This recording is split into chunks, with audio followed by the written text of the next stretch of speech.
में पड़ गए। बोले नारद जी पहले आए थे क्या? बोले नहीं, नारद जी तो नहीं आए थे। फिर हमें ध्यान में आया कि आप जब तपस्या करते चले तो पिताजी को लाठी से पीटते चले, डंडा से पीटते चले। बोले नहीं, रो है कि हमारा बच्चा कब आएगा, हमारा बच्चा कब आएगा, हमारा बेटा कब आएगा। तो बेटा बेटा करके उनके आंख से अश्रु प्रवाहित हो रहा है। बोले अभी तो सब होई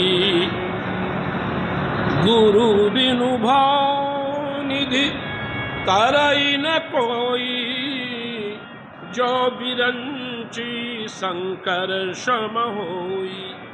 आदमी में कितनी महारथता हो, कितनी महानता हो, आदमी कितना उत्कृष्ट हो, कितना विद्वान हो, समुल्लसित विमल अरे सर्वशास्त्र रहस्यवेत्ता हो, पर जब तक गुरु की कृपा नहीं होती। गुरु ने शिष्य से कहा, शिष्य ने पूछा कि इस कमरे से हम बाहर कैसे निकलें? गुरु ने कहा दरवाजा है।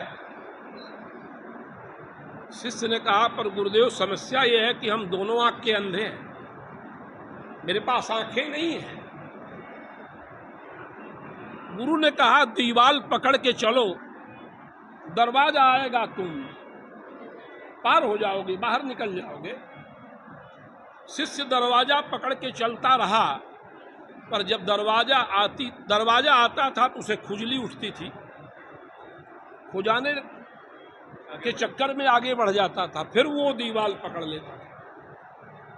आकर 4,84,000 जोनि भ्रमत यह जीव अविनाशी।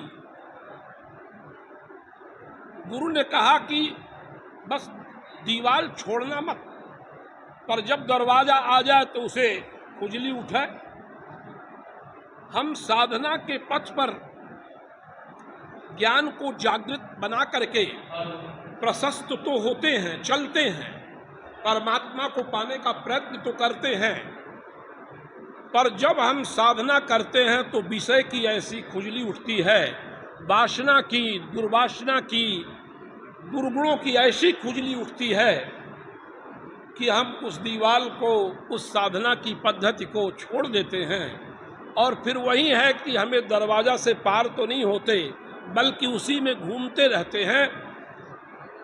सैकड़ों वर्ष बाद गुरुजी आ गए कि अरे तुम कमरे से बाहर नहीं हुए, हम तो तुम्हें बताए थे दीवाल पकड़ के चलना। कहा गुरुजी हम दीवालें पकड़ के तो चल रहे हैं, न मालूम कितनी लंबी दीवार है ये दीवार कैसी है कि हम पकड़ के चल रहे हैं।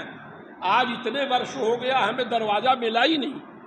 गुरु ने कहा बेटा दरवाजा तो तुम पकड़े रहते हो, दीवार तो पकड़े रहते हो, पर दरवाजा आता है तो तुम्हें दुर्वासना का, दोष का, वासना का, दुर्व्यसन की ऐसी खुजली उठ जाती है कि तुम दीवार छोड़ के फिर आगे बढ़ जाते हो और फिर दीवार को ही पकड़ लेते हो।